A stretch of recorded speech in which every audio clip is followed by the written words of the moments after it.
Hi കൂട്ടുകാരെ, ഒത്തിരി നാളുകൾക്ക് ശേഷം കഥ പറയാൻ വരികയാണ്.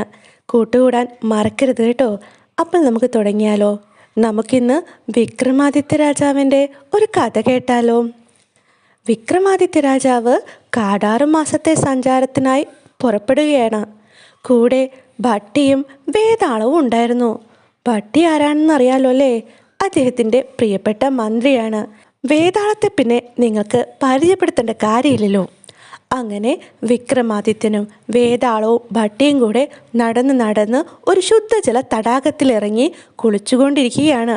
അങ്ങനെ കുളിച്ചുകൊണ്ടിരുന്നപ്പോഴാണ് അവിടെ മാകെ ചെമ്പകപ്പൂവിൻ്റെ നല്ല മനോഹരമായ സുഗന്ധം പരക്കുന്നതായി അവർക്ക് മനസ്സിലായത്. അവർ അയൽപ്രദേശങ്ങളിലെല്ലാം അന്വേഷിച്ചിട്ട് അവിടെയെങ്ങും ചെമ്പകമരമൊന്നും കാണാൻ സാധിച്ചില്ല. പിന്നെ എവിടുന്നായിരിക്കാം ഈ ചെമ്പകപ്പൂവിൻ്റെ ഈ മനോഹരമായ ഗന്ധം വരുന്നത്? അവർ ആ വഴിയിൽ കൂടി പോകുന്ന വഴിയാത്രക്കാരോട് ചോദിച്ചു. ഹേയ് വഴിയാത്രക്കാരെ, ഞങ്ങൾ ഇവിടെ വന്നിട്ട് ഇവിടെ മാകെ ചെമ്പകപ്പൂവിൻ്റെ സുഗന്ധം പരന്നിരിക്കുന്നതായി തോന്നുന്നു. ഞങ്ങളിവിടെ മുഴുവൻ അന്വേഷിച്ചിട്ട് ഇവിടെയൊന്നും ഒരു ചെമ്പകമരവും കാണുന്നില്ലല്ലോ. പിന്നെ എങ്ങനെയാണ് ഇവിടെ മുഴുവൻ ചെമ്പകപ്പൂവിൻ്റെ സുഗന്ധം പരക്കുന്നത്? ഓഹോ, അതാണോ? നിങ്ങൾ ഈ നാട്ടിൽ ആദ്യമായി വരുന്നവരാണല്ലേ? അതാണ് അതിൻ്റെ രഹസ്യം നിങ്ങൾക്ക് അറിയാൻ കഴിയാഞ്ഞത്. ഇവിടെ അടുത്തുള്ള വിജയനഗരത്തിലെ രാജാവിന് ചെമ്പകഗന്ധി എന്നു പേരായ വിശ്വമോഹിനിയായ ഒരു മകളുണ്ട്. ജനിക്കുമ്പോൾ തന്നെ അവളുടെ ശരീരം ചെമ്പകപ്പൂ വാസനയോട് കൂടിയതായിരുന്നു. അവൾക്ക് പുരുഷന്മാരെ കാണുകയില്ല എന്നൊരു വ്രതമുണ്ട്. ആഴ്ചയിൽ ഒരു ദിവസം അവൾ ഈ തടാകത്തിൽ വന്ന് തോഴിമാരോടുകൂടി കുളിക്കാറുണ്ട്. തത്സമയത്ത് പുരുഷന്മാരാരും ഈ വഴി കൂടി നടന്നുകൂടാ എന്നാണ് രാജാവിൻ്റെ ശാസനം. നാളെയാണ് അവൾ നീരാട്ടിന് വരേണ്ട ദിവസം. അതുകൊണ്ട് നിങ്ങൾ എത്രയും പെട്ടെന്ന് ഇവിടെ നിന്ന് സ്ഥലം വിട്ടോളൂ കേട്ടോ. അല്ലെങ്കിൽ രാജാവിൻ്റെ കയ്യിൽ നിന്ന് കടുത്ത ശിക്ഷ നിങ്ങൾ ഏറ്റുവാങ്ങേണ്ടി വരും. അത്രയും വസ്തുതകളെല്ലാം പറഞ്ഞിട്ട് വഴിയാത്രക്കാർ പിരിഞ്ഞു പോയി. ഇതെല്ലാം കേട്ടപ്പോൾ നമ്മുടെ വിക്രമാദിത്യ രാജാവിന് എങ്ങനെയെങ്കിലും ചെമ്പകഗന്ധിയെ തൻ്റെ ഭാര്യയായി കിട്ടണമെന്നായി. അവർ അതിനുള്ള പ്ലാൻ ആരംഭിച്ചു. അങ്ങനെ അടുത്ത ദിവസം ചെമ്പകഗന്ധിയും 1000 തോഴിമാരും കൂടെ തടാകക്കരയിൽ വന്നെത്തി.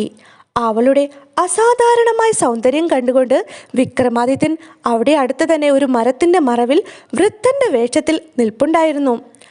എന്നാൽ നമ്മുടെ ഭട്ടിയാകട്ടെ പെൺവേഷം കെട്ടി ആ തോഴിമാരുടെ കൂടെ കൂടുകയാണ് ചെയ്തത്. എന്നിട്ട് രാജകുമാരിയെ സംബന്ധിച്ച വിവരങ്ങളെല്ലാം ഭട്ടി അന്വേഷിച്ചറിഞ്ഞു. രാജകുമാരിയെക്കുറിച്ച് വിവരങ്ങളെല്ലാം അറിഞ്ഞ ഭട്ടിയാകട്ടെ തിരിച്ച് ഉജ്ജയിനിയിലേക്ക് പോയി. ഭദ്രാദേവിയുടെ അനുഗ്രഹം വാങ്ങുക എന്നാണ് അദ്ദേഹത്തിൻ്റെ ഉദ്ദേശം. ഭദ്രാദേവിയുടെ അനുഗ്രഹം വിക്രമാദിത്യന് നേരിട്ട് ചെന്ന് വാങ്ങാൻ കഴിയുന്ന അവസ്ഥയല്ലല്ലോ. അദ്ദേഹം കാടാറ് മാസത്തിനു വേണ്ടി ഇറങ്ങി തിരിച്ചിരിക്കുകയല്ലേ. അതുകൊണ്ട് ഭദ്രാദേവിയുടെ അനുഗ്രഹവും വാങ്ങിക്കൊണ്ട് ഭട്ടി തിരികെ വന്ന വഴിക്ക് ഒരു ആലിൻ ചുവട്ടിൽ കിടന്ന് ഉറങ്ങിപ്പോയി. ആ സമയത്താണ് ഒരു മഹർഷി അവിടെ വന്നത്. ആ മഹർഷി നമ്മുടെ സുന്ദരനായ ഭട്ടി അവിടെ കിടന്നുറങ്ങുന്നത് കണ്ടപ്പോൾ അയാളുടെ ഭാര്യ ഇനി ഭട്ടിയുടെ സൗന്ദര്യത്തിൽ മയങ്ങിപ്പോയി അയാൾക്ക് നഷ്ടപ്പെടേണ്ടി വരുമോ എന്നോർത്ത് അദ്ദേഹം ആ മരത്തിൻ്റെ അടുത്തുണ്ടായിരുന്ന ഒരു മാന്ത്രിക വേരെടുത്തുകൊണ്ട് ഭട്ടിയെ ഒരു പെണ്ണാക്കി മാറ്റി.